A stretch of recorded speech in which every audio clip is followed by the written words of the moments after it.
41 దినములు నీ దీక్షను పడితిరో, నా గొంతుగానాలు నీకే వినిపిస్తిరో. అన్ని వదిలి నేను నీ పూజకు చేస్తిరో, నన్ను నేను మరచి నీ సేవలో ఉంటిరో.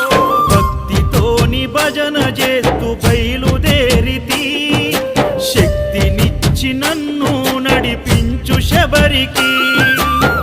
నేను అలసిపోతిని నిన్ను చూడలేనని, నీ భక్తుడైనా నే బాటసారిని. క్షణముండలేను తండ్రి నేను తల్లడిల్లిపోతి, ఈ పాదయాత్రలో నీ దరి కాననైతిని.